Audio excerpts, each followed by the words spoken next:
ಅವ ನಾನು ಆಫೀಸ್ಗೆ ಹೊರಟು ಬರ್ತೀನವ. ಏನ್ ಹುಡುಕ್ತಿದ್ಯೋ?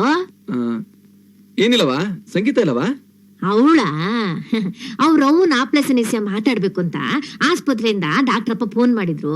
ಅಲ್ಗ್ ಹೋಗವಳೆ, ಅಲ್ಲಿ ಮಾತಾಡ್ಕೊಂಡು ಅಲ್ಲಿಂದಲೇ ಆಫೀಸಿಗೆ ಬೋತಾಳಂತೆ. ಸರಿ ಕಣವ. ನಮಸ್ಕಾರ. ನಮಸ್ಕಾರ. ನಮಸ್ಕಾರ.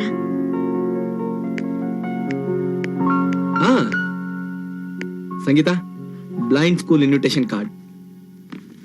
ಹಾಸ್ಪಿಟಲ್ಗೆ ಹೋಗಿದ್ದಂತೆ, ಏನಾಯ್ತು? ಫೆಬ್ರವರಿ 23ನೇ ತಾರೀಕು ನಮ್ ತಾಯಿಗೆ ಆಪರೇಷನ್ ಡೇಟ್ ಫಿಕ್ಸ್ ಆಯ್ತು. ಫೆಬ್ರವರಿ 23? ಅವತ್ತೇ ಬ್ಲೈಂಡ್ ಸ್ಕೂಲ್ ಪ್ರೋಗ್ರಾಮ್ ನ ಫಿಕ್ಸ್ ಮಾಡಿ ಅವ್ರ ಟಿಕೆಟ್ಸ್ ಕೂಡ ಪ್ರಿಂಟ್ ಮಾಡ್ಬಿಟ್ಟಿದ್ದಾರೆ. ಇರೋ, ಅವ್ರ ನೀಗ್ಲೇ ಕರೆದ್ಬಿಟ್ಟು ಪ್ರೋಗ್ರಾಮ್ ನ ಪೋಸ್ಟ್ಪೋನ್ ಮಾಡಕ್ ಹೇಳ್ತೀನಿ. ಬೇಡ ಬೇಡ, ಅವ್ರಿಗಾಗ್ಲೇ ಎಲ್ಲಾ ವ್ಯವಸ್ಥೆನೂ ಮಾಡ್ಕೊಂಡಿದ್ದಾರೆ, ಅವ್ರನ್ನ ಡಿಸಪಾಯಿಂಟ್ ಮಾಡೋದ್ ಬೇಡ. ಅಲ್ಲ ಸಂಗೀತ, ಆಪರೇಷನ್ ಟೈಮ್ ನಲ್ಲಿ ನೀನಲ್ಲಿ ಇರ್ಲೇಬೇಕಾಗತ್ತೆ. ನಾನು ಅವ್ರಿಗೆ ಹೇಳಿ ಪ್ರೋಗ್ರಾಮ್ ನ ಪೋಸ್ಟ್ಪೋನ್ ಮಾಡಿಸ್ತೀನಿ. ಬೇಡ, ಒಂದ್ ಒಳ್ಳೆ ಕೆಲ್ಸ ನನಗೋಸ್ಕರ ಪೋಸ್ಟ್ಪೋನ್ ಆಗೋದು ನನ್ಗಿಷ್ಟ ಇಲ್ಲ. ನಾನ್ ಇಲ್ಲಿಗ್ ಬಂದಿದ್ದು ಮುಖ್ಯವಾಗಿ ನನ್ ತಾಯಿ ಜೀವ ಉಳಿಸ್ಕೊಳ್ಳೋಕೆ ಆಗಿದ್ದು. ನೀವೊಬ್ರು ಸಹಾಯಕ್ಕೆ ಅಂತ ಮಾಡ್ತಿರೋ ಒಳ್ಳೆ ಕೆಲ್ಸದಲ್ಲಿ ಭಾಗಿಯಾಗೋದು ನನ್ ಕರ್ತವ್ಯ. ಅದು ಅಲ್ದೆ ನನ್ ತಾಯಿ ಆಪರೇಷನ್ ಆದ್ಮೇಲೆ ನಾನು ಇಲ್ಲಿಗ್ ಬಂದ್ ಕೆಲ್ಸ ಮುಗಿಯತ್ತೆ.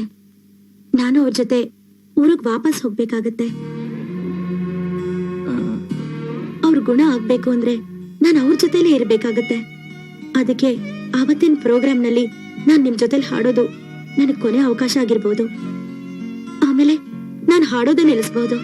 ಅದಕ್ಕೆ ಈ ಅವಕಾಶನ ಕಳ್ಕೊಳಕ್ಕೆ ನನ್ಗಿಷ್ಟ ಇಲ್ಲ. ಗುರು, ಓಹೋ, ಏನಣ್ಣ ಸಿಕ್ಕಾಪಟ್ಟೆ ಡೀಪ್ ಫೀಲಿಂಗ್ ಅಲ್ಲಿ ಯೋಚನೆ ಮಾಡ್ತಾ ಇದ್ಯಾ? ಏನ್ ಸಮಾಚಾರ? ಏನಿಲ್ಲಪ್ಪ. ಏನೂ ಇಲ್ವಾ? ನೀನ್ ನೋಡಿದ್ರೆ ನನ್ಗೆ ಹಂಗ ಅನಿಸ್ತಾ ಇಲ್ವೇ? ಎಲ್ಲೋ ಏನೋ ಎಡವಟ್ಟಾಗಿರ್ಬೇಕು. ಅದೇನು? ಅದೇನಿಲ್ಲ ಬಿಡಪ್ಪ. ಏನಿಲ್ವಾ? ಸರಿ ಬಿಡಪ್ಪ, ಏನಿಲ್ಲ ಅಂದ್ಮೇಲೆ ನಾನು ಕೇಳಿಸ್ಕೊಳಕ್ ರೆಡಿ ಇಲ್ಲ. ನಾನ್ ಬರಲ್ಲ. ಅದು ಅದೇ ಅದೇ ಅದೇ ಅದೇನು ಅಂತ ಕೇಳ್ತಾ ಇರೋದು. ಅಲ್ಲ, ಅದು ನಮ್ ಸಂಗೀತನ ಬಗ್ಗೆ ನಿಂಗೇನ್ ಅನ್ಸುತ್ತೆ? ಏನನ್ಸುತ್ತೆ? ಒಳ್ಳೆ ಹುಡುಗಿ, ತುಂಬಾ ಚೆನ್ನಾಗಿ ಹಾಡ್ತಾಳೆ, ಒಂದು ಚೂರು ಅಹಂಕಾರ ಇಲ್ಲ, ಒಳ್ಳೆ ಫ್ಯೂಚರ್ ಇದೆ ಅನ್ಸುತ್ತೆ. ಅದಲ್ಲಪ್ಪ, ನನ್ನ ಸಂಗೀತ ಕಾಂಬಿನೇಷನ್ ಹೇಗಿದೆ? ಅದನ್ನ ನಾನೇನೇ ಹೇಳಿ, ಇಡೀ ಕರ್ನಾಟಕದ ಜನತನೇ ಹೇಳ್ತಾ ಇದೆ, ನಿಮ್ಮಿಬ್ಬರದು ಸೂಪರ್ ಜೋಡಿ, voice made for each other ಅಂತ. ಅದೇನೋ ಸರಿ, ಹಾಗೆ ನಾವಿಬ್ರು ಮೇಡ್ ಫಾರ್ ಈಚ್ ಅದರ್ ಅಂತ ಅನ್ಸಲ್ವಾ? ಓಹೋ, ನೀವ್ ಆ ರೂಟಲ್ಲಿ ಬರ್ತಾ ಇದೀರಾ brother? What is your problem? ಹೊಸ ಲವ್ ಸ್ಟೋರಿನಾ? ಇಲ್ಲ, ಹಾಗೇನಿಲ್ಲ. ಸಂಗೀತ ನನ್ನ ಜೀವನದಲ್ಲಿ ಬಂದು ನನಗ್ ಸಹಾಯ ಮಾಡಿದಾಗ ನನಗೆ ಅವಳ ಬಗ್ಗೆ ಅಭಿಮಾನ ಬಂತು. ನಾನು ಇದನ್ನ ಬರೀ ಅಭಿಮಾನ ಅಂತ ಮಾತ್ರ ಅನ್ಕೊಂಡಿದ್ದೆ. ಆದ್ರೆ ಬ್ಲೈಂಡ್ ಸ್ಕೂಲ್ ಬೆನಿಫಿಟ್ ಶೋನೆ ಅವಳು ನನ್ನ ಜೊತೆ ಆಡೋ ಕೊನೆ ಪ್ರೋಗ್ರಾಮ್. ಅದಾದ್ಮೇಲೆ ಅವಳು ಊರು ವಾಪಸ್ ಹೊಟ್ಟೋಗ್ತಾಳೆ ಅಂತ ಗೊತ್ತಾದ್ಮೇಲೆ ನಂಗೆ ಯಾಕೋ ಒಂಥರ ಆಗ್ತದೆ ಕಣೋ. ಇದುವರೆಗೂ ನನ್ನ ಜೀವನದಲ್ಲಿ ಯಾವತ್ತೂ ಈ ತರ ಆಗಿರ್ಲಿಲ್ಲ. ಅವಳು ಆಮೇಲೆ ನನ್ನ ಜೊತೆ ಇರಲ್ಲ ಅನ್ನೋದನ್ನ ನನ್ ಮನ್ಸು ಒಪ್ಕೋತಾನೆ ಇಲ್ಲ. ಇದ್ಯಾಕೆ ಈಗ ಆಗ್ತಾ ಇದೆ ಅಂತ ನಾನು ಬಹಳ ಯೋಚನೆ ಮಾಡಿದ್ಮೇಲೆ ನನ್ಗೀಗ ಅನ್ನಿಸ್ತಾ ಇದೆ, ನಂಗೆ ಗೊತ್ತಿಲ್ಲದೆ ಸಂಗೀತನ ಪ್ರೀತಿಸ್ತಾ ಇದ್ದೀನಿ. ಸಂಗೀತ ಇಲ್ದೆ ನನ್ನ ಜೀವನ ಹೇಗಿರುತ್ತೆ ಅಂತ ಊಹಿಸ್ಕೊಳ್ಳೋಕ್ಕೂ ನನ್ ಕೆಲ್ ಸಾಧ್ಯ ಇಲ್ಲ. ಈ ವಿಷಯ ನಮ್ಮನ ಹತ್ರ ಹೇಳೋಣ ಅಂತಂದ್ರೆ ನಂಗೆ ಧೈರ್ಯನೂ ಇಲ್ಲ. ಅದಕ್ಕೆ ನೀನೇ ಅಮ್ಮನ ಹತ್ರ ಮಾತಾಡಿ ನಾನು ಸಂಗೀತನ ಮದುವೆ ಮಾಡ್ಕೊಳಕ್ ಇಷ್ಟಪಡ್ತಾ ಇದ್ದೀನಿ ಅಂತ ಹೇಳ್ತೀಯಾ?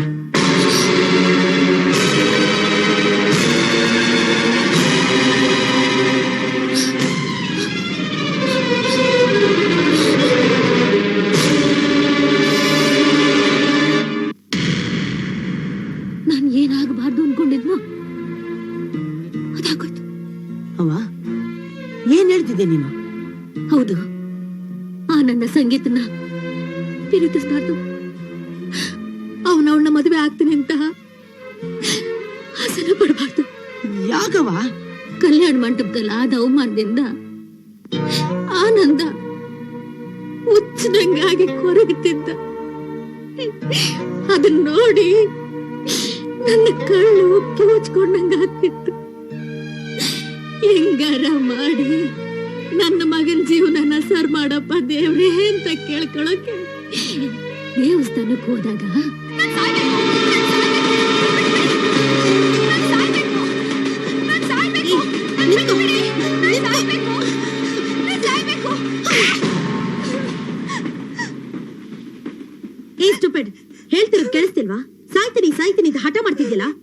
ಸಾಯೋ ಅಂತದ್ ಏನಾಗಿದೆ ನಿಂಗೆ? ನಾನ್ ಸೋತೋಗ್ಬಿಟ್ಟೆ. ನನ್ ಪ್ರೀತಿಲ್ ಸೋತೋಗ್ಬಿಟ್ಟೆ. ನನ್ ಜೀವನನೇ ಹಾಳಾಗೋಯ್ತು. ನಾನೊಬ್ಬ ಹುಡುಗನ್ ಪ್ರೀತಿಸ್ತಿದ್ದೆ, ಅವನು ನನ್ನ ಪ್ರೀತಿಸ್ತಿದ್ದ. ಆದ್ರೆ ಇವತ್ತು ಅವನಿಗೆ ಬೇರೆ ಹುಡುಗಿ ಜೊತೆ ಮದ್ವೆ ಆಗೋಯ್ತು. ಹಾಗಂತ ನೀನ್ ಸತ್ತೋಗ್ಬಿಟ್ರೆ ಎಲ್ಲ ಸರಿ ಹೋಗತ್ತಾ? ನಿನ್ ಪ್ರೀತಿಲ್ ನೀನ್ ಗೆದ್ಬಿಡ್ತೀಯಾ? ಹುಚ್ಚಿ, ನಿಜ ಹೇಳ್ಬೇಕು ಅಂದ್ರೆ ಇವತ್ತು ಅವ್ನ್ ಬೇರೆ ಮದ್ವೆ ಆಗಿರೋದ್ರಿಂದ ನೀನ್ ಗೆದ್ದಿದ್ಯಾ. ಅದೇ ನಿನ್ನ ಅವನ್ ಮದ್ವೆ ಆಗಿ ಇನ್ನೊಂದು ಹುಡುಗಿ ಜೊತೆ ಹೋಗಿದ್ದಿದ್ರೆ ಆವತ್ತು ನೀನ್ ಸೋಲ್ತಿದ್ದೆ. ಆಗ ನೀನ್ ಬದುಕಿದ್ದು ಸತ್ ಹಾಗೆ. ಅವ್ನ್ ನಿನ್ನ ನಿಜವಾಗ್ಲೂ ಪ್ರೀತಿಸಿದ್ರೆ ಇವತ್ ಪ್ರೀತಿಗೋಸ್ಕರ ಸಾಯೋದಕ್ಕೆ ರೆಡಿಯಾಗಿ ಬಂದಿರೋ ನಿನ್ ಜೊತೆಲಿ ಅವನು ಕೈ ಜೋಡಿಸಿ ನಿನ್ ಜೊತೆ ಬರ್ತಿದ್ದ. ಬಟ್ ಅವ್ನ್ ನಿನ್ನ ಪ್ರೀತಿಸ್ಲಿಲ್ಲ. ಆತರ ನಾಟಕ ಮಾಡಿ ಮೋಸ ಮಾಡಿದಾನೆ. ನೋಡು, ಅವನ್ ಕಣ್ಮುಂದೆನೆ ಅವನಿಗಿಂತ ದೊಡ್ಡ ಲೆವೆಲ್ಗೆ ನೀನ್ ಬೆಳಿಬೇಕು. ಅವನಿಗಿಂತ ಚೆನ್ನಾಗಿರೋ ಜೊತೆ ಸಂತೋಷವಾಗಿ ಬದುಕ್ಬೇಕು. ಅದನ್ನ ನೋಡಿ ಅವನು ಪ್ರತಿದಿನ ಪ್ರತಿ ಕ್ಷಣ ಬದುಕಿದ್ದು ಸಾಯ್ತಿರ್ಬೇಕು. ಅದಕ್ಕೆ ನಾನು ಹೇಳೋದಿಷ್ಟೇ, ನನ್ನ ಪ್ರಕಾರ ಮನುಷ್ಯ ಪ್ರೀತಿಲ್ ಸೋತ್ರು ಪರವಾಗಿಲ್ಲ, ಆದ್ರೆ ಜೀವನದಲ್ಲಿ ಮಾತ್ರ ಸೋಲ್ಬಾರ್ದು. ಆ ಹುಡುಗಿನ ಉಳಿಸಿ, ಅವಳ ಮನಸ್ಸು ಬದಲಾಯಿಸಿ, ಅವಳಿಗೆ ಬದುಕಕ್ಕೆ ದಾರಿ ತೋರಿಸಿದ್ದು ಸಂಗೀತನ ನೋಡಿದಾಗ ನನ್ನ ಮಗನ ತಿರುಗಿ ಮನಸ್ಸನ್ನಾಗಿ ಮಾಡಕ್ಕೆ ಈ ಹುಡುಗಿನೇ ಸರಿಯಾದವಳು ಅಂತ ನಾನು ಅಂದ್ಕೊಂಡೆ. ಅದಕ್ಕೆ ಅವಳು ಹುಡುಕೊಂಡು ಒಂದಿನ ಅವಳ ಮನ್ಗೋದೆ. ನನ್ನ ಮಗಳು ನಿಮ್ಮ ಆನಂದವರ ಕಟ್ಟ ಅಭಿಮಾನಿ. ಇವ್ರು ಹಾಡಿರೋ ಎಲ್ಲ ಕ್ಯಾಸೆಟ್ಗಳ್ನು ತಂದಿಟ್ಕೊಂಡಿದ್ದಾಳೆ. ಕೇಳ್ತಾ ಕೇಳ್ತಾ ಇವಳು ಕೂಡ ಅಲ್ಪ ಸ್ವಲ್ಪ ಹಾಡೋದನ್ನ ಕಲ್ತಿದ್ದಾಳೆ. ಅವ್ರ ಮಾತನ್ನ ಕೇಳಿ ನನಗೆ ಸ್ಯಾನ ಸಂತೋಷ ಆಯ್ತು. ನನ್ನ ಮಗನ ಸರಿ ಮಾಡಕ್ಕೆ ಅವ್ರ ಮಗಳನ್ನ ಖಂಡಿತವಾಗ್ಲೂ ಕಳಿಸ್ತಾರೆ ಅನ್ನಿಸ್ತು. ಅದಕ್ಕೆ ಅವ್ರ ಹತ್ರ ನನ್ನ ಕಷ್ಟ ಎಲ್ಲ ಹೇಳ್ಕೊಂಡು ಅವ್ರ ಮಗಳನ್ನ ಕಳಿಸ್ಕೊಡಿ ಅಂತ ಕೇಳ್ಕೊಂಡೆ. ನಮ್ ಮಗಳನ್ನ ನಿಮ್ ಜೊತೆ ಕಳ್ಸೋದಕ್ ಆಗೋದಿಲ್ಲ. ಅಲ್ಲ ಇಲ್ಲಮ್ಮ ನೋಡಿ, ಅವಳಿಗೆ ನಾವು ಮದ್ವೆ ಫಿಕ್ಸ್ ಮಾಡಿದೀವಿ. ಇವಳನ್ನ ನಿಮ್ ಜೊತೆಲಿ ಕಳಿಸ್ಬೇಕು ಅಂತಂದ್ರೆ ಮದ್ವೆನ ಮುಂದಕ್ಕೆ ಹಾಕ್ಬೇಕು. ಅದಕ್ಕೆ ಗಂಡಿನ ಮನೆಯವ್ರು ಒಪ್ಪಿಗೆ ತಗೋಬೇಕು. ಇದು ಒಂದ್ ಹೆಣ್ಣಿನ ಜೀವನದ ಪ್ರಶ್ನೆ ಅಲ್ವಾ? ಸರಿ ಬಿಡಿ, ನನ್ ಮಗನ ಹಣೆಯಲ್ಲಿ ಏನ್ ಬರ್ತದು ಅದೇ ಆಗ್ಲಿ.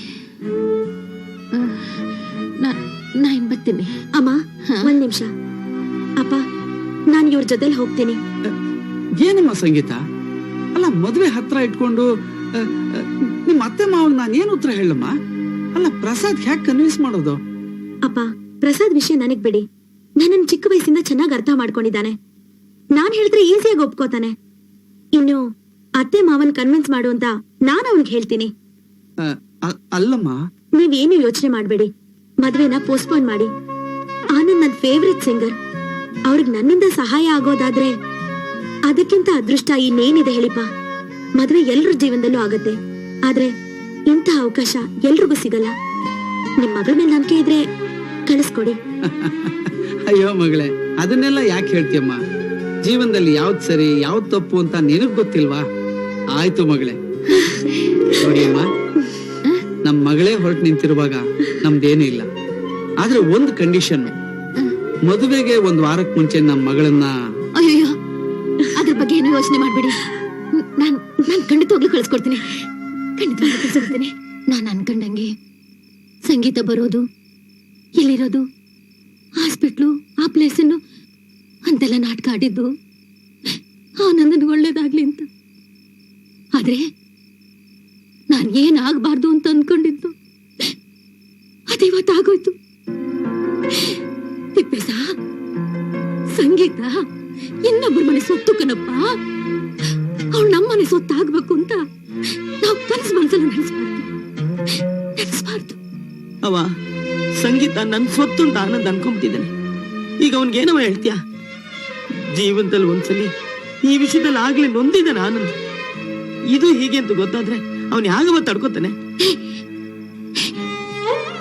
ನೀನೇನೇನೋ ಹೇಳಿ ನನ್ನ ಎದುರಿಸ್ಬೇಡ ಕಣೋ. ಯಾವ ತಂದೆ ತಾಯಿಗೂ ಒಪ್ಕೊಳಕ್ ಆಗದೆ ಇರೋಂಥದ್ದನ್ನ ಸಂಗೀತನ ತಂದೆ ತಾಯಿ ಒಪ್ಕೊಂಡು ನಂಗ್ ಸಹಾಯ ಮಾಡೋರ ಕಣೋ. ನಿಶ್ಚಿತಾರ್ಥ ಆದ ಯಾವ ಹುಡುಗಿನೂ ಮಾಡಕ್ ಆಗದೆ ಇರೋ ಕೆಲ್ಸನ ಸಂಗೀತ ಮಾಡೋಳೆ ಕಣೋ. ಈಗ ಅವಳ ಮದುವೆ ದಿನ ಹತ್ರ ಬಂದಿದೆ ಕಣೋ. ಅದಕ್ಕೆ ಅವಳ ಮನೆಗೆ ವಾಪಸ್ ಹೋಗ್ಲೇಬೇಕು. ನಾನು ಅವ್ರಿಗೆ ಕೊಟ್ಟ ಮಾತನ್ನ ನಾನು ಉಳಿಸ್ಕೋಬೇಕು. ನಾನು ಉಳಿಸ್ಕೋಬೇಕು. ಹೇಗೋ ಒಟ್ಟಲ್ಲಿ ನಿನ್ ಫೇವ್ರೆಟ್ ಸಿಂಗರ್ನ ಸರಿ ಮಾಡಕ್ ಹೋಗಿ ನೀನು ಸಹ ದೊಡ್ಡ ಸಿಂಗರ್ ಆಗ್ಬಿಟ್ಟೆ ಅಲ್ವೇನಕ್ಕ? ಅಲ್ವೇ? ಹೀಗ್ ಪ್ರೋಗ್ರಾಮ್ ಮೇಲ್ ಪ್ರೋಗ್ರಾಮು, ಫಂಕ್ಷನ್ ಮೇಲ್ ಫಂಕ್ಷನ್ ಅಂತ ನಮ್ ಜೊತೆ ಮಾತಾಡೋಕೆ ನಿಂಗ್ ಪುರ್ಸತ್ತಿಲ್ವಲ್ಲಮ್ಮ? ಅದಕ್ಕೆ ಬ್ಲೈಂಡ್ ಸ್ಕೂಲ್ ಶೋನೇ ನನ್ ಕೊನೆ ಪ್ರೋಗ್ರಾಮ್ ಅಂತ ತೀರ್ಮಾನ ಮಾಡಿದೀನಿ. ಕೊನೆ ಪ್ರೋಗ್ರಾಮ ಯಾಕಮ್ಮ? ನಾನ್ ಹೋದ್ ಕೆಲ್ಸ ಆಗೋಯ್ತು. ಈಗ ಆನಂದ್ ಮತ್ತೆ ಹಾಡ್ತಿದ್ದಾರೆ, ತುಂಬಾ ಸಂತೋಷವಾಗಿದ್ದಾರೆ. ಪ್ರತಿಯೊಂದಕ್ಕೂ ಒಂದ್ ಮುಕ್ತಾಯ ಅಂತ ಇರ್ಲೇಬೇಕಲ್ಲ, ಅದಕ್ಕೆ ನಾನ್ ವಾಪಸ್ ಬಂದ್ಬಿಡ್ತಿದ್ದೀನಪ್ಪ. ಅಯ್ಯೋ ಬೇಗ ಬಾಪ, ಎಲ್ಲ ಹೊರಟೋಗಿದ್ದಾರೆ ಫಂಕ್ಷನ್. ಅವನ ಹತ್ರ ಸಂಗೀತ ಬಗ್ಗೆ ಮಾತಾಡಕ್ ಹೇಳಿದ್ನಲ್ಲ, ಮಾತಾಡಿದ್ಯಾ? ಏನ್ ಹೇಳಿದ್ರು? ಅವ್ವ ಹೇಳ್ದಂಗೆ ಇವನಿಗೆ ಸುಳ್ಳು ಹೇಳೋದ ಕರೆಕ್ಟ್. ನಮ್ಮ ಆನಂದ್ ಚೆನ್ನಾಗಿರ್ಬೇಕಷ್ಟೇ. ನಾನ್ ಹೇಳಿದ್ ಕೇಳಿಸ್ತಾ? ಕೇಳಿಸ್ತು. ಏನೋ ಏನು? ಸಂಗೀತ ಮದುವೆಗೆ ಒಪ್ಕೊಂಡ್ಲಂತ. ಸಂಗೀತ ಮದುವೆಗೆ ಒಪ್ಕೊಂಡ್ಬಿಟ್ಲಂತೆ. ಒಪ್ಕೊಂಡ್ಬಿಟ್ಲಂತೆ.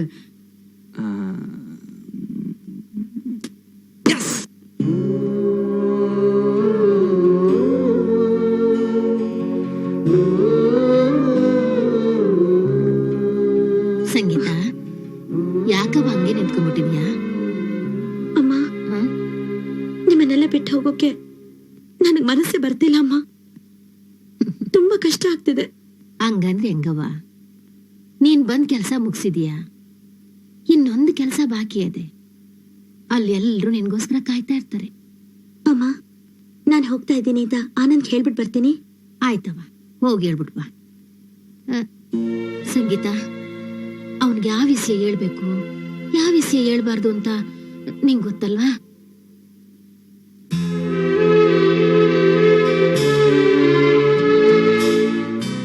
ಬಾ ಸಂಗೀತ, ಬಾ. ಈ ಅಕ್ವೇರಿಯಂ ನೋಡಿದ್ಯಾ? ಎಲ್ಲ ಯಾವ ರೀತಿ ಒಂದಕ್ಕೊಂದು ಹೊಂದ್ಕೊಂಡ್ಬಿಟ್ಟಿದೆ ಅಂತ. ಈ ಗ್ಲಾಸ್ ಇಲ್ಲ ಅಂದ್ರೆ ಅದ್ರಲ್ಲಿ ನೀರಿರೋದಕ್ ಸಾಧ್ಯನೇ ಇಲ್ಲ. ಆ ನೀರಿಲ್ಲ ಅಂದ್ರೆ ಅದ್ರಲ್ಲಿ ಮೀನುಗಳಿರೋದಕ್ ಸಾಧ್ಯನೇ ಇಲ್ಲ.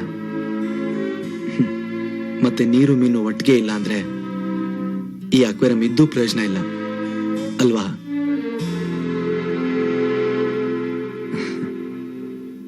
ನಾನೇನೇನೋ ಹೇಳ್ತಾ ಇದ್ದೀನಿ, ಹೇಳು, ಏನ್ ವಿಷಯ? ಅದು, ನಾನು ಊರಿಗೆ ಹೋಗ್ತಾ ಇದ್ದೀನಿ. ನಮ್ ತಾಯಿ ಗುಣ ಆಗೋವರೆಗೂ ನಾನು ಅಲ್ಲೇ ಇರ್ಬೇಕಾಗತ್ತೆ. ಅದಕ್ಕೆ ಸಂಗೀತ, ನೀನ್ ನನ್ಗೋಸ್ಕರ ಎಂತ ತ್ಯಾಗ ಮಾಡಿದ್ಯಾ ಅಂತ ನಂಗೆ ಗೊತ್ತು. ಆದ್ರೆ ನೀನ್ ನನ್ನಿಂದ ದೂರ ಆಗ್ತಿದ್ಯಾ ಅಂತ ಗೊತ್ತಾಗ್ತಿದ್ದಾಗೆ ನನ್ ಮನ್ಸಿಗೆ ತುಂಬಾ ಹತ್ರ ಆಗ್ತಾ ಇದೆಯಾ. ಆನಂದ್, ಏನ್ ಯೋಚನೆ ಮಾಡ್ತಾ ಇದ್ದೀರಾ? ನಾನು ಊರಿಗೆ ಹೋಗ್ತಾ ಇದ್ದೀನಿ. ಓಕೆ, ನಿಮ್ ತಾಯಿನ ಚೆನ್ನಾಗಿ ನೋಡ್ಕೋ. ಒಂದ್ ನಿಮಿಷ.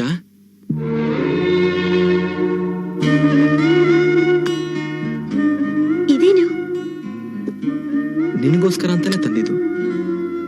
ಇದು ನಾನ್ ನಿನ್ ಕೊಡ್ತಾರ ಸ್ಮಾಲ್ ಗಿಫ್ಟ್. ಅಯ್ಯಯ್ಯೋ, ಈ ಇಷ್ಟೊಂದು ಕಾಸ್ಟ್ಲಿ ಗಿಫ್ಟ್ ನನ್ಗೆ ಬೇಡಪ್ಪ. ನೀನ್ ನನಗ್ ಮಾಡಿರೋ ಹೆಲ್ಪ್ ಕಂಪೇರ್ ಮಾಡಿದ್ರೆ ಇದ್ ಏನೇನೂ ಇಲ್ಲ. ತಗೋ, ಇದು ನನ್ನ ನೆನಪಿಗೋಸ್ಕರ ನಿನ್ನ ಹತ್ರ ಇರ್ಲಿ. ಸರಿ, ನಾನ್ ಬರ್ತೀನಿ. ಹೇಗೆ ಹೋಗ್ತೀಯಾ? ನಾನೇನಾದ್ರೂ? ಇಲ್ಲ ಇಲ್ಲ, ಅಮ್ಮ TS ನ ಜೊತೆಲಿ ಕಳಿಸ್ತಿದ್ದಾರೆ.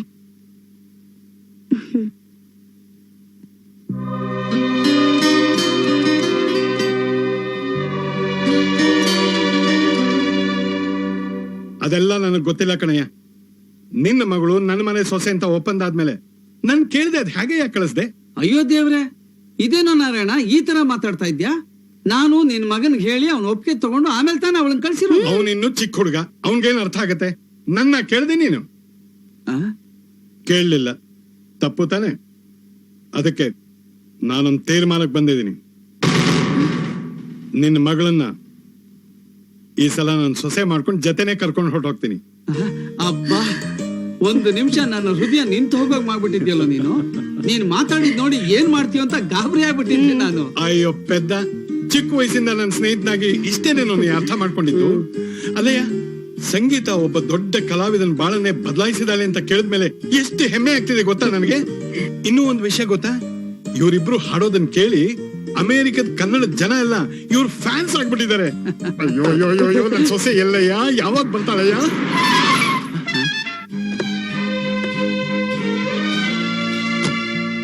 ನೋಡಯ್ಯ, ನೀನ್ ಕೇಳ್ತಿದ್ದಾಗೆ ನೀನ್ ಸೊಸೆ ಬಂದೇ ಬಿಟ್ಲು.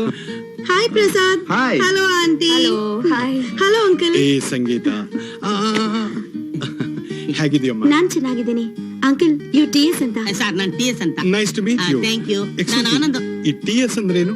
ಸರಿಗ ಕುಪ್ಪಳ್ಳಿ ವೆಂಕಟಪ್ಪ ಪುಟ್ಟಪ್ಪ, ಹಾ. ಶಾರ್ಟ್ ಆಗಿ ಕುವೆಂಪು, ಹಾ. ದತ್ತಾತ್ರೇಯ ರಾಮಚಂದ್ರ ಬೇಂದ್ರೆ, ದಾರಾ ಬೇಂದ್ರೆ, ತಿಪ್ಪೇಸ್ವಾಮಿನ ಶಾರ್ಟ್ ಆಗಿ TS ಅಂತ ಇಟ್ಕೊಂಡು. ಓಹೋ, ನೀವು ಆ ಲೆವೆಲ್ ಅಲ್ಲಿ ಇದ್ದೀರಿ. ಇಲ್ಲ, ಇದು ತುಂಬಾ ಲೋ ಲೆವೆಲ್. ಅಂಕಲ್ 1 ನಿಮಿಷ ಬರ್ತೀನಿ. ಓಕೆಮ್ಮ.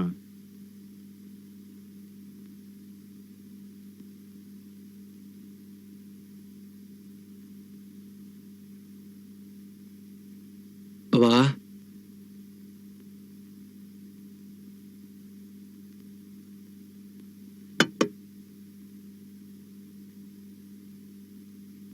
ಯಾಕೋ ಮಗನೇ, ಏನಾಯ್ತು? ಅವ್ವ, ಹಾ? ನೀನ್ ತೊಡೆ ಮೇಲೆ ಮನ್ಕೋಬೇಕು ಅನ್ನಿಸ್ತಾ ಇದೆ. ಮನ್ಕೊಳ್ಳವ? ಅಯ್ಯೋ ನನ್ ಕಂದ, ಏನಾಯ್ತು ನಿಂಗೆ? ಹಾ? ಮಲಕ.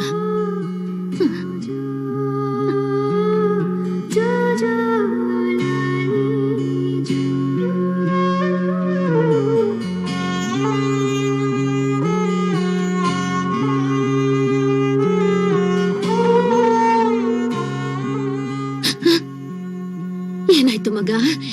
ಅವ್ವ, ನಾನ್ ಏನವ ತಪ್ಪು ಮಾಡ್ದೆ? ನನ್ಗೆ ಯಾಕವ ಈ ಶಿಕ್ಷೆ? ಯಾಕೋ ಹಿಂಗಂತೀಯ? ನಿನಗೇನ್ ಶಿಕ್ಷೆ ಆಗದಪ್ಪ? ಸಂಗೀತ ನಮ್ಮನ್ನೆಲ್ಲ ಬಿಟ್ಟು ಊರ್ಗೊಟ್ಟದ್ಲಲ್ಲವ? ಅವಳೆ ಅವತ್ತಿದ್ರು ಅವಳ ಮನೆಗೆ ಅವಳು ಹೋಗ್ಲೇಬೇಕಲ್ಲನಪ್ಪ. ಹೌದವ, ಆದ್ರೆ ಅವಳು ನನ್ನ ಹತ್ರನೇ ವಿಷಯನ ಮುಚ್ಚಿಟ್ಬಿಟ್ಲಲ್ಲವ. ಇವತ್ತವಳ ಮದ್ವೆ ಅನ್ನೋದನ್ನ ನನ್ನ ಹತ್ರನು ಹೇಳ್ದೆ ಗುಟ್ಟಾಗಿಟ್ಬಿಟ್ಟು ಹೊಟ್ಟೋದ್ಲಲ್ಲವ. ನಿಂಗೆ ಯಾರಪ್ಪ ಹೇಳಿದ್ದು? ನಂಗೆಲ್ಲ ಗೊತ್ತವ. ನನ್ನನ್ನ ಬಿಟ್ಟು ನೀನೊಬ್ಳೆ ಇವತ್ತು ಸಂಗೀತ ಮದುವೆಗೆ ಹೋಗ್ತಿದ್ಯಾ ಅಂತಾನು ನನಗ್ ಗೊತ್ತವ. ಮಗ, ಅದಂಗಲ್ಲ ಮಗ, ಅದಂಗಲ್ಲ. ನೀನ್ ಸಂಗೀತನ್ ವಿರೋಧಿ ಮಾಡ್ತಿದ್ದದ್ದು ನಂಗ್ ಗೊತ್ತಿತ್ತು. ಆದ್ರೆ ಅದಾಗೋ ಮಾತಲ್ಲ ಅನ್ನೋದು ನಂಗೆ ಗೊತ್ತಿತ್ತು ಕಣಪ್ಪ. ಈಸ್ಯ ಗೊತ್ತಾದ್ರೆ ಒಂದು ಸಲ ಆಗ್ಲೇ ನೋವು ತಿಂದಿದೀಯ, ಇನ್ನೊಂದು ಸಲ ನಿನ್ನ ಮನ್ಸಿಗೆ ಘಾಸಿ ಮಾಡೋದು ಬೇಡ ಅಂತ ನಾನೇ ಹಿಂಗ್ ಮಾಡ್ದೆ ಕಣೋ. ಅವ್ವ, ನೀನು ನನ್ನ ಇಷ್ಟೇನೆ ನಾವು ಅರ್ಥ ಮಾಡ್ಕೊಂಡಿರೋದು?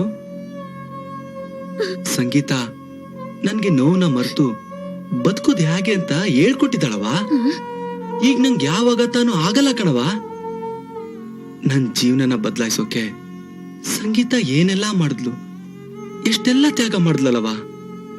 ಅಂತವಳ ಮದ್ವೆಗ್ ನಾನೇನೂ ಮಾಡ್ಲಿಲ್ವಲ್ಲವ. ಅವ್ವ, ನಾನು ಅವಳಿಗೋಸ್ಕರ ಏನಾದ್ರೂ ಮಾಡ್ಬೇಕಣವ.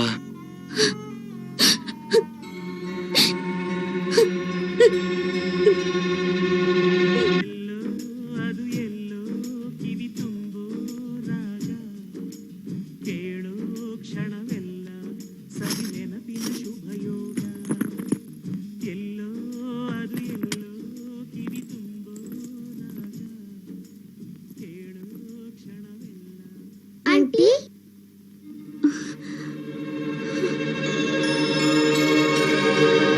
ಮೌಲ್ಯ, ಕಿಶನ್, ಯಾರ ಜೊತೆ ಬಂದ್ರಿ? ಅಜ್ಜಿ ಜೊತೆ ಬಂದ್ರಾ? ಇಲ್ಲ, ಮತ್ತೆ ಯಾರ ಜೊತೆ ಬಂದ್ರಿ? ಯಾರು ಬಂದಿಲ್ಲ, ನಾವಿಬ್ರೇ ಬಂದ್ವಿ. ಅಷ್ಟು ದೂರದಿಂದ ನೀವಿಬ್ರೇ ಬಂದ್ರಾ? ಮನೆಯಲ್ಲಿ ಆನಂದ್ ಅಂಕಲ್ ಅಜ್ಜಿ ತೊಡೆ ಮೇಲೆ ಮಲ್ಕೊಂಡು ಅಳ್ತಾ ಇದ್ರು. ಅಂಕಲ್ಗೆ ಏನಾಯ್ತು? ಆನಂದ್ ಅಂಕಲ್ ನಿಮ್ಮನ್ನ ತುಂಬಾ ಇಷ್ಟ ಪಡ್ತಾ ಇದ್ದಾರೆ, ನಿಮ್ಮನ್ನ ತುಂಬಾ ಪ್ರೀತಿಸ್ತಾ ಇದ್ದಾರೆ. ಇದನ್ನೇ ಅಜ್ಜಿ ಹತ್ರ ಹೇಳ್ಕೊಂಡು ಆನಂದ್ ಅಂಕಲ್ ಅಳ್ತಾ ಇದ್ರು. ಆಂಟಿ, ನೀವು ಆನಂದ್ ಅಂಕಲ್ ನ ಬಿಟ್ಬಿಟ್ಟು ಬಂದ್ಬಿಟ್ರಾ? ಮತ್ತೆ ಆ ಮನೆಗೆ ಬರೋದೇ ಇಲ್ವಾ? Aunty please aunty, Anand uncle ನ ಬಿಡ್ಬೇಡಿ ಆಂಟಿ. ನೀವಿಲ್ಲ ಅಂದ್ರೆ ಆನಂದ್ ಅಂಕಲ್ ಸಂತೋಷವಾಗೇ ಇರಲ್ಲ aunty. Please aunty, aunty please aunty. Aunty, ನೀವು ಆನಂದ್ ಅಂಕಲ್ ನ ಮದ್ವೆ ಆಗಿ ಆಂಟಿ. ಈ ಮದ್ವೆ ಆಗ್ಬೇಡಿ aunty. Aunty please aunty, please please.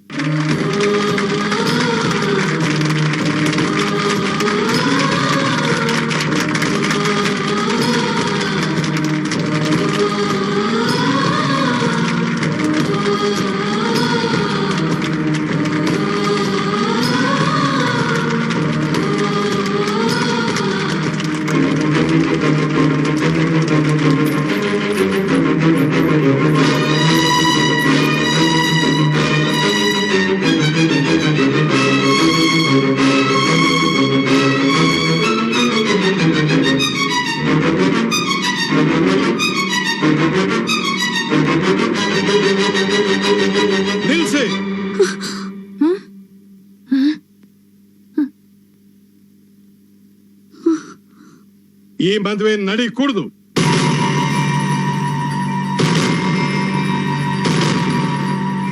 Prasad, ಈ ಕಡೆ ಬರೋ.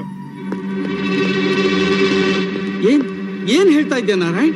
ಈ ಮದ್ವೆ ನಡಿ ಕುಡ್ದ? ಹೌದು, ನಾವೇ ಹೇಳ್ತಾ ಇದ್ವಿ ಈ ಮದ್ವೆ ನಡಿ ಕುಡ್ದು. ಚಿತ್ರ, ಏನ್ ಹೇಳ್ತಾ ಇದೀಯಾ? ಕೊನೆ ಗಳಿಗೆಲಿ ನನ್ ಮಗಳ ಮದ್ವೆ ನಿಂತೋದ್ರೆ ಅವಳ ಜೀವನ ಹಾಳಾಗೋಗುತ್ತೆ. ನೋಡೋ ವಿಶ್ವ, ನಾವು ನಿನ್ನ ಮಗಳ ಜೀವನನ ಹಾಳು ಮಾಡ್ತಾ ಇಲ್ಲ. ಈ ಮದುವೆ ನಡೆದ್ರೆ ನಿನ್ನ ಮಗಳದೇ ಅಲ್ಲ, ನನ್ನ ಮಗನ ಜೀವನನೂ ಹಾಳಾಗತ್ತೆ.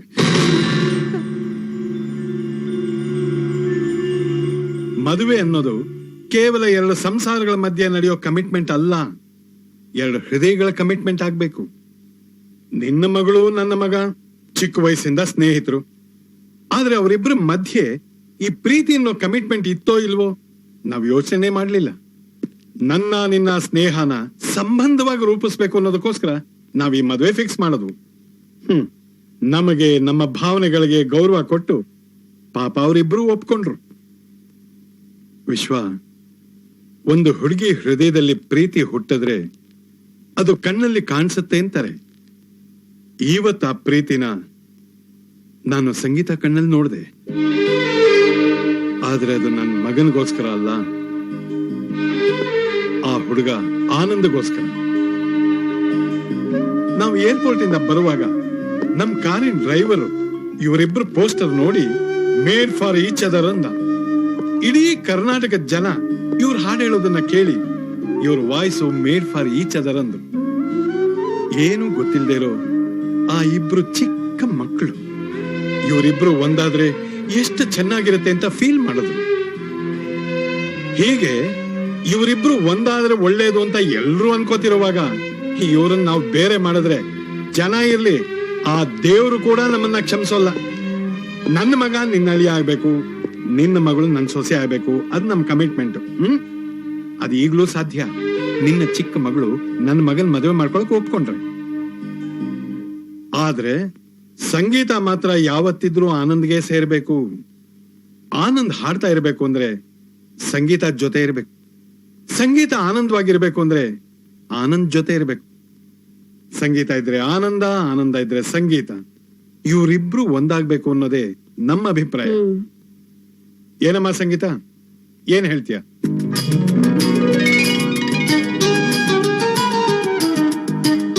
ಆನಂದ್, ನೀ ತುಂಬಾ ಅದೃಷ್ಟವಂತನಪ್ಪ.